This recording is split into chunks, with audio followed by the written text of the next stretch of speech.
আসসালামু আলাইকুম রহমতুল্লাহ। কেমন আছেন সকলে? আশা করি সকলেই ভালো আছেন। দেশ ও প্রবাসে থাকা সকল ব্যাংকের সকল গ্রাহকদের জন্য একটি মহামূল্যবান গুরুত্বপূর্ণ আপডেট নিউজ নিয়ে আপনাদের মাঝে উপস্থিত হয়েছি। ব্যাংক খাতে ভয়াবহ ধসের আশঙ্কা। আমরা এখন যে নিউজটি আপনাদের মাঝে নিয়ে এসেছি, নিউজটি প্রকাশিত হয়েছে ইনক্লাবে। ইনক্লাব বাংলাদেশের একটি নির্ভরযোগ্য গণমাধ্যম। সেখানে যে বিষয়টি উল্লেখ করা হয়েছে, সেই বিষয়টির মধ্যে সবচেয়ে গুরুত্বপূর্ণ সকল ব্যাংকের সকল গ্রাহকদের জন্য, সেটি হচ্ছে ব্যাংক খাতে ভয়াবহ ধসের আশঙ্কা। এখানে কি বলা হয়েছে একটু আপনাদেরকে দেখানোর স্বার্থে নিউজের মূল অংশে যাওয়ার আগে বিস্তারিত আলোচনা করে নিতে চাই। রাষ্ট্রায়ত্ত ব্যাংকগুলোর একীভূতকরণের নতুন পরিকল্পনা গভর্নরের।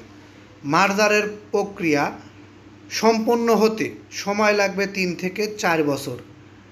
আগামীর রাজনৈতিক সরকারকে বিপাকে ফেলতেই এই ইস্যু সামনে আনা হচ্ছে বিশ্লেষকদের অভিমত। ব্যাংক খাতে ভয়াবহ ধসের আশঙ্কা। এখন আমরা এই নিউজের মূল যে বিষয়টি, সেই বিষয়টি আপনাদেরকে জানাবো। তার আগে আরেকটি বিষয় আমি আপনাদেরকে দেখাচ্ছি। একটু কষ্ট দিচ্ছি, কারণ এই বিষয়গুলো যদি আপনারা না দেখেন তাহলে কিন্তু যে কোনো সময় আপনারা বিপদে পড়তে পারেন। এমনিতে আমরা বিভিন্ন দুর্বল ব্যাংকে টাকা রেখে অনেক বিপদের মধ্যে রয়েছি। এখানে প্রকাশ করা হয়েছে একটি নিউজে, বেশি সুদে আমানত টানছে দুর্বল ব্যাংক, বাড়ছে ঝুঁকি। জাগো নিউজ 2420.com এটি প্রকাশ করেছে। বেশি সুদে আমানত টানছে দুর্বল ব্যাংক, বাড়ছে ঝুঁকি।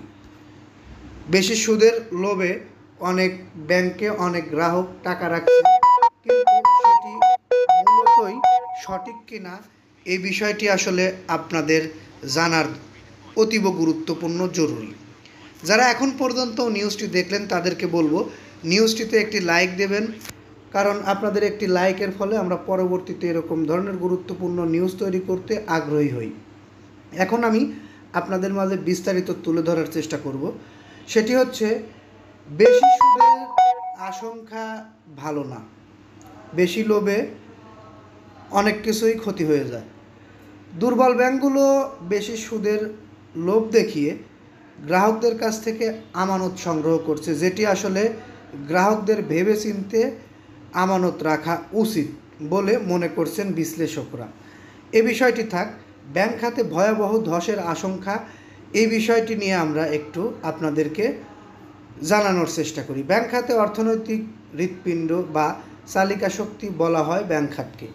এই খাতের ভালো কিংবা মন্দ অবস্থা দুটোরই প্রভাব দেশের অর্থনীতির উপর পড়ে বলে উদ্বেগ থাকে। স্বৈরাচার হাসিনা সরকার ব্যাংক খাতকে সাইফুল আলম অর্থাৎ এস আলম চৌধুরীরকে দিয়েছিল। সে তার মন মতো দেশের টাকা বিদেশে পাচার করেছে। এই ব্যাংকগুলো অলরেডি এমন একটা পরিস্থিতিতে পড়েছে যে ব্যাংকগুলো মার্জার করে অর্থাৎ একীভূত করে একটি ব্যাংকে রূপান্তরিত করা হচ্ছে। এদিকে সরকারি ব্যাংকগুলোর অবস্থাও ততটা ভালো নয়। সরকারি ব্যাংকগুলোকেও একীভূত করার সিদ্ধান্ত নিচ্ছে বাংলাদেশ ব্যাংকের governor doctor Ahsan H Mansur সহ ব্যাংক কর্তৃপক্ষরা। এই অবস্থার উপরে আমরা কোথায় আমানত রাখব বা আমাদের আমানতের সুরক্ষা দেবে কে, এই বিষয়টি নিয়ে আসলে আমাদের একটু চিন্তা মাথায় আসতেই পারে। এ কারণে আমি আপনাদেরকে বলবো, যারা গ্রাহক রয়েছেন আমানত রাখবেন, তারা ভেবেচিন্তে ব্যাংকের সমস্ত কিছু বিশ্লেষণ করে ব্যাংকে আমানত রাখবেন।